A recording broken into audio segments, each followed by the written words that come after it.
So welcome to another Tokyo Revengers video guys. And yeah, it's been a few days since we talked about the original series. To be honest, this week is boring without a new Tokyo Revengers chapter. But we will definitely get spoilers for chapter 265 on Saturday. So we can learn more about Mikey's backstory. But in this video, I want to talk about another topic. Yeah, in the middle of chaos. I still haven't forgotten what Sanzu said in chapter 256. It can be said that everything around him is mysterious. Some people say he might be a time leaper. But I'm not sure about that. Because I don't know how to feel about that scene. But I thought it would be interesting to discuss this with you guys. And I don't say this very often. But this video will be interesting. So watch till the end. But before we talk about that, as usual guys, I would kindly appreciate it if you can drop a like on the video and consider subscribing to the channel. Let's go into the video now. So Mikey destroyed everyone on the battlefield. He showed no mercy even to his gang. Some people say that after Mikey defeats Hanma, he will no longer play any important role in this battle. But like I said before, I personally think he might be a time leaper. But some say it is Sanzu. Yeah, that's certainly a possibility too. In this video, I'm going to talk about how important Sanzu is to the story, along with Ken Wakui Sensei's previous manga series. Don't worry if you haven't read his previous manga. Because I didn't read either. But I will try to explain everything as best as I can. However, it's all just a discussion. In the end, it is up to you to decide if Sanzu is a time leaper or not. After I read this comment, I noticed some interesting things. So not sure if Sanzu is related to number 6. But Ken Wakui Sensei's previous manga was about time and memories. He has also published a manga based on delinquents. Now the Tokyo Revengers series has it all together. So if he's going to use Sanzu as the main character in this arc, I think he already has it all planned out. As you can see in the picture here, this character's name is Straff. Sanzu and him are similar in appearance. Starf has a weak body. Now we know recently that Mikey doesn't like weak peoples. I don't know if the scar on his face is a sign of his weakness or not. We don't know who did it. And both pulling strings from behind. But more important than this is the meaning of their name. Sanzu is river of death in Buddhist myth. And Straff creates immortality bug. That when affects your body the condition is called Stygian. A word comes from river of death in Greek myth. For example, the Stygian body problem is what happens when immortality doesn't work for someone in this series. I hope you guys understand now. The reason why I give importance to names is because this matter plays an important role in this manga by Ken Wakui Sensei. In fact, he chooses the names of each character very carefully. The protagonist of this series is called Seven. Now I'm going to tell you the most important thing. I'm sure some of you have already seen this picture.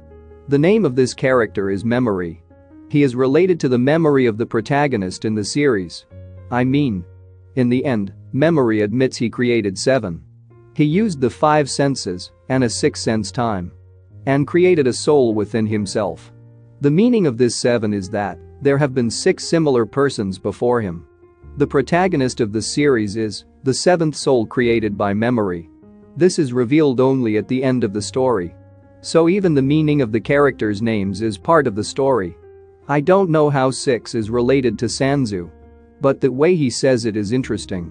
So for the first time, the Bonton gang was introduced in 196. And this chapter started with Sanzu. Before that, we didn't see him playing a major role in the story. He was always a part of the Toman gang. In chapter 206, we get to know Sanzu's true self. He doesn't even hesitate to kill anyone who betrays Mikey. Mikey is his king. Sanzu is really obsessed with Mikey. Once again, the similarities between Sanzu and Straff. Everyone except Mikey is a nuisance to Sanzu. So he aims to make Mikey king. Even if the way is brutal. And Starf aims to be the king of an unified world. Many things are common between these two. And we learn about the Akashi siblings for the first time in chapter 216. In that chapter, Takemichi said this for the first time. I've solved one mystery. Sanzu is surely going to be a huge key player in this. Until now I thought it was all normal. But in that chapter 256, Sanzu asked that Takemichi, "Are you Time Leaper too?" This is where I was totally blown away. The number 6 represents time. In the previous series of Ken Wakui Sensei, some people said the ending of the series was rushed. But I think Ken Wakui Sensei will not make the same mistake this time. We can see that the pacing of the story is slow at times. But we are getting more informations. If what I've said so far is correct, Sanzu is likely to be the second Time Leaper. Next chapter 265 will focus on Mikey's backstory. But already I am eagerly waiting for chapter 266. Although I haven't read Ken Wakui Sensei's previous series, Sanzu's picture from volume 29 reminds me of the character of Memory. The designs on his shirt are the same. The picture on the inside cover of this volume is Bonton Sanzu. To be honest, who would have thought that someone like him would play such an important role? The Bonton arc is still an important part of the story. We learned a lot about the time leap. After Takemichi fulfilled his wish, he was unable to go back to the past. For Time Leap to work, there must be a strong desire to change the past. Mikey was definitely not happy in the Bonton arc. But Mikey wanted to end it all. He even cried at that time. We know how hard he will try not to cry. Since the beginning of this final battle, we got many backstories. We all know what happened in the backstory of Senju. Even in Mikey's backstory, we still don't know the exact reason for Sanju's scar. From Senju's point of view, Mikey had blood on his hand. But in chapter 264, Mikey has no blood on his hand. So only Sanzu knows the answer to all this. He even told Senju this in chapter 250. What you did back then was a merely trigger. So there are still many mysteries surrounding Sanzu. What do you guys think about him? If Ken Wakui Sensei uses him properly, Sanzu can actually be the best antagonist in the story. So let me know what you think of this theory below. Anyway, if you guys like this video, hit the like button and don't forget to subscribe. And good luck to all.